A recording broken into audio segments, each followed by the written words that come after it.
ये लो निकल जाओ जमीन जायदाद लेके निकल जाओ मेरे घर से, यहाँ से ले लेना, मना मत करना। अगर आपके पापा आपको ऐसा बोले कि निकल जाओ जमीन जायदाद लेके अपने हिस्से के और निकल जाओ इस घर से, ले लेना, मना मत करना। लेकिन मना कब मत करना, अगर ये 2 साल यूज करी हुई जमीन है तब मना मत करना। पर अगर 2 साल यूज करी हुई नहीं है तो बोल देना पापा सॉरी सॉरी सॉरी प्लीज मेरे से गलती हो गई, मैं आपके साथ डेली अब रात को बागबान देखूंगा, तो देख लेने का। पर अगर 2 साल यूज करी हुई है ये जमीन तो ले लेना। क्यों ले लेना? क्योंकि आपको सरकार फायदा दे रही है और आपको ये बात पता ही नहीं है। तो क्या फायदा दे रही है, तो वही तो मैं बताना है। मैं आपको एग्जांपल देता हूँ। मान लो जो जमीन आपके पापा आपको दे रहे हैं वो जमीन आपने खरीदी थी 2 साल पहले 6 लाख रुपए में। कितने की? 6 लाख रुपए में खरीदी थी। अब आपने 2 साल उसको यूज किया, अब वो आपकी जमीन आ गई आपके पास, यानी कि अब आप उसके हो गए असली मालिक। अब आप उसके असली मालिक थे, आपने उसको बोला कि मैं क्या करूंगा जमीन का, तो मैं बेच देता हूँ, तो आपने बेच दी।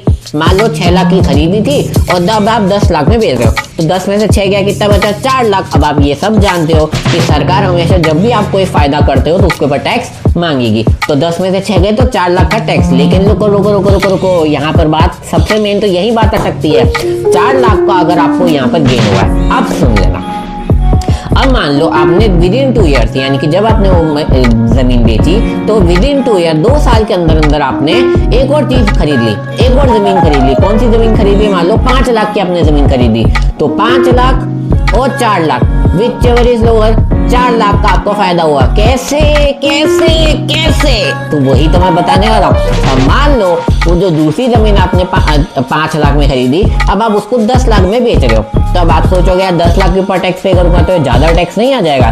तो यही फायदा आपको आ जाएगा कि जो आपने पहले जो आपने गेन हुआ था 4 लाख और 5 lakh which ever is lower, तो विच एवर इज लोअर, तो 4 लाख आपको यहाँ माइनस मिलेगा, यानी कि 10 में से 4 लाख माइनस करके 6 लाख के ऊपर आपको सिर्फ क्या करना है? टैक्स पे करना है। अब आपको 10 लाख पे नहीं टैक्स पे करना, कितने पे?